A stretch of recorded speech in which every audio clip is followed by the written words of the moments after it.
Assalamualaikum warahmatullahi wabarakatuh. Bismillahirrahmanirrahim. Alhamdulillahirabbil alamin. Asyhadu an la ilaha illallah wa asyhadu anna Muhammadar Rasulullah. Allahumma sholli ala Muhammad wa ala ali Muhammad, amma ba'du. Halo.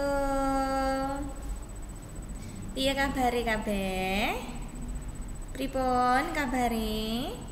Saya apik kabeh kan? Nah, seiling ambek Ustadzah asmane Ustadzah Septi ya. Ustadzah Septi bakal ngancani awakmu kabeh ing sinau basa Jawa. Nah, sadurunge Ustadzah Septi bakal ngenalake bukune. Nah, ing kelas 5 iki buku basa Jawa sing bakal kita gawe yaiku iki. Di kelas 5 ini buku bahasa Jawa yang akan kita gunakan yaitu ini. Kita bakal gawe buku Gladi Basa Jawa.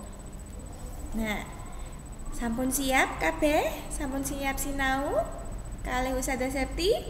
Ayo di lokasi ya, diwiwiti ya.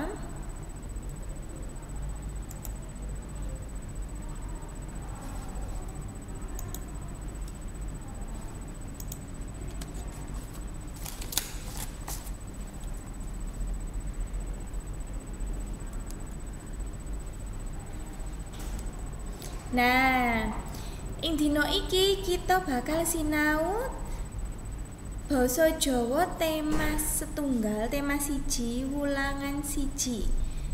Jadi sing bakal kita sinaoni yaiku tema siji, wulangan siji. Tentang apa yaiku? Nah, wulangan siji iku bahasane yaiku tentang barang-barang ing sakupengku. Temane yaiku barang-barang ing sakupengku. Artine barang-barang di sekitar kita. Nah, apa wae sing bakal kita sinaoni? Nah, ing ulangan iki kita bakal bahas yaiku bab teks narasi. Nah, teks narasi. Ustadzah yakin awakmu kabeh wis nate sinau tentang teks narasi ing kelas sadurunge, ing kelas 4. Iya, sampun ya. Teks narasi iku apa? Nah, teks narasi yaiku teks kang nyeritakake ngenani rerangkening kedadean kang disusun kanthi urut adhedhasar urutan waktu kedadean. Nah, dadi poine utawa ciri-cirine ning kene ana kedadean. Lek nyeritakake teks narasi berarti kudu ana kedadean kang disusun kanthi urut. Dadi kedadean ki mau disusune utawa diceritakake iku kanthi urut. Adhedhasar urutan waktu kedadean, berdasarkan urutan wektune.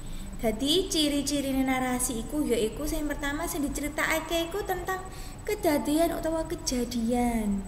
Nah, kedadean iku mau diceritakake kanthi urut berdasarkan utawa adhedhasar urutan wektune.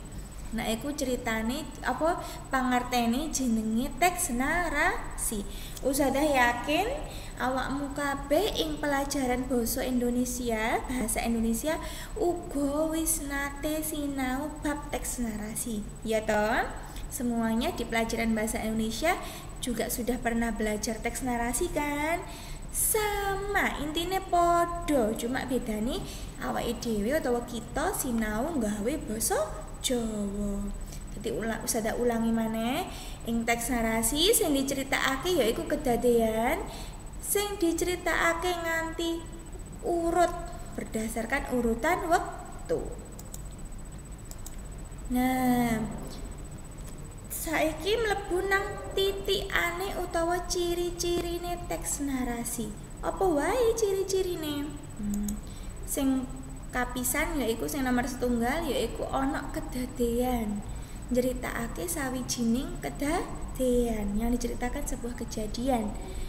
Lanjur, nyoto kedadean iku mau bener-bener dumadi utawa ora mung imajinasi.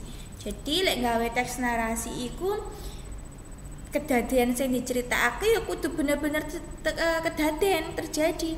Gak boleh ora oleh cuma angen-angenin nang pikiranmu tok, gak oleh cuma imajinasi, harus nyoto. Next, urut waktu kedadean, cara nyeritakake urut. Ya nggak boleh nggak oleh mencar mrene mencar mrono di bolak-balik, nggak oleh, kudu urut sesuai dengan kedadeane. Next, paraga. Ayo, apa iku paraga? Nah, paraga iku tokoh. Paraga, sudut pandang lan latar. Kudu ana iki. Paraga, sudut pandang lan latar. Keterangan ngenani paraga, sudut pandange lan latare dijelasake kanthi cetha. Cetha iku apa sih? Cetha iku jelas. Jadi penjelasan tentang tokoh, sudut pandange, latare iku kudu jelas. Nah, dadi ana pira iki ciri-cirinane teks narasi? Setunggal, kalih, 3, sekawan. Ana 4. Kudu dieling-eling. Iso kita lanjut? Bisa ya? Ya, lanjut. Nah, saiki awake dhewe mlebu nang struktur teks narasi. Strukture apa wae? Struktur iku apa? Struktur itu isine teks narasi iku bentuke iku kaya apa? Nah, sing pertama atau sing kapisan yaiku ana pembuka utawa orientasine. Jadi kudu ana kalimat pembuka atau kalimat orientasi. Sing nomor kalih yaiku ana pasulayan utawa ana komplikasi. Nah, ini komplikasi. Orientasi, komplikasi.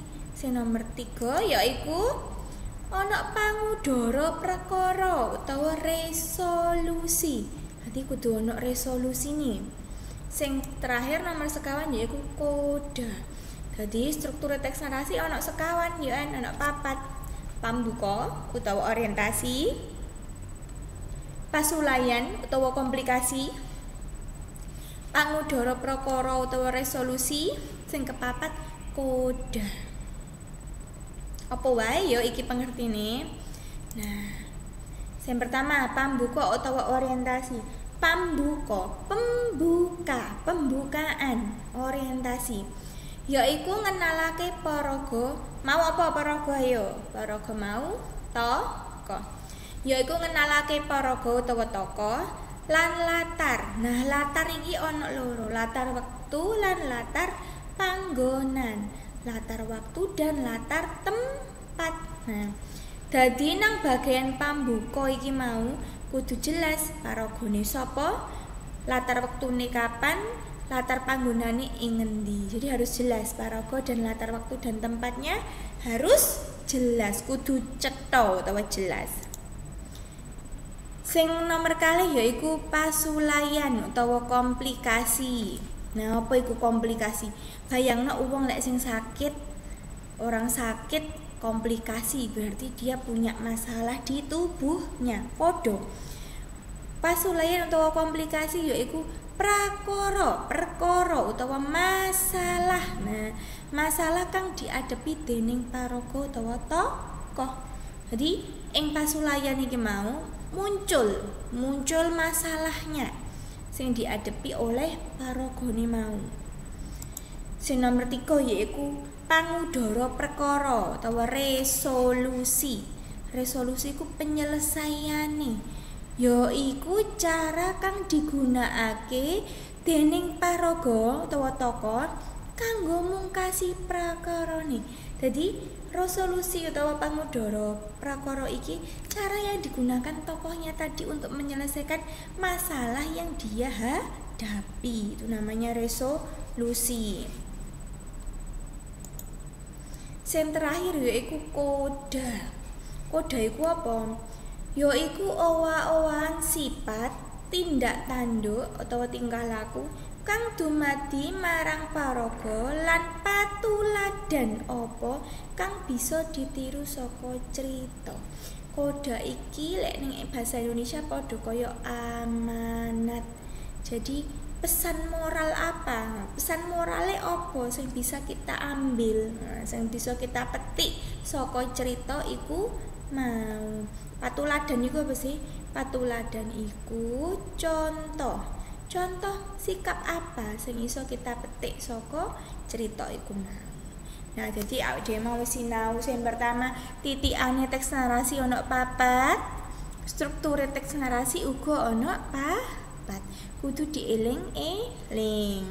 Nah, saiki yuk lanjut.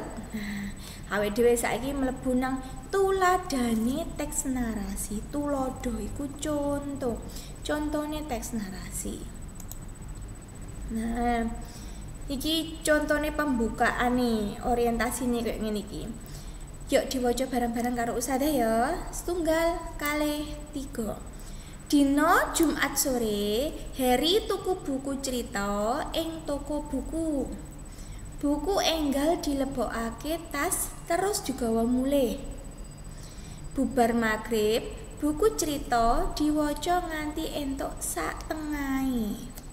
Sakitar jam 09, Heri ngantuk. Buku cerita diselehake dhuwur meja lan enggal ditinggal turu. Nah, hari Jumat sore Heri beli buku cerita di toko buku. Buku dimasukkan ke dalam tas terus dibawa mulih iku pulang. Bubar magrib, setelah magrib buku cerita dibaca sampai dapat setengah, dapat separuh. Sekitar pukul 9 Heri ngantuk. Buku cerita ditaruh di atas dhuwur meja, di atas meja lan enggal lalu dilanjutkan atau ditinggal tidur. Nah, ini pembukaannya. Pembukane orientasi cerita nih mau. Banjur saiki mlebu nang pasulayan. Nah, yuk diwaca bareng-bareng. Esuke Heri arep nerusake maca ceritane buku cerita basa Jawa kasebut. Besoknya Heri mau meneruskan membaca cerita buku bahasa Jawa tersebut. Buku cerita ing dhuwur meja ora ana. Ayo apa iku? Buku cerita ing di atas mejanya tidak ada loh. Bukunya hilang. Nah, ini kan mulai muncul masalahnya. Prokorone mulai muncul, masalahnya mulai muncul. Iku bukunya ora ono. Heri bingung lan wiwit goleki buku cerita iku. Heri kebingungan dan mulai mencari buku cerita itu. Heri tumuju meja ruang tamu. Heri menuju meja ruang tamu, terus menyang meja ruang tengah. Lalu ke meja ruang tengah, lan pungkasan menyang meja belajar ing kamare maneh. Lalu ke meja belajar di kamarnya sendiri. Heri jibek banjur pasrah. Heri pasrah bingung wis nang endi di mana bukuku tadi? Bukuku mau kok hilang. Nah, itu jenenge pasulayane, masalahnya mulai muncul. Nah, saiki awake dhewe mlebu nang pangudara prakara utawa resolusine. Kurang luwih jam 8, ibune Heri kondur saka pasar. Sekitar pukul 8 ibune Heri pulang dari pasar. Heri enggal nakokake marang ibune babagan buku cerita sing ilang. Heri lalu menanyakan ke ibunya tentang buku cerita sing ilang mau. Yang hilang tadi. Ibune mangsuli yen buku cerita kasebut disimpen ing lemari buku. Nah, iki mulai mlebu penyelesaian masalah.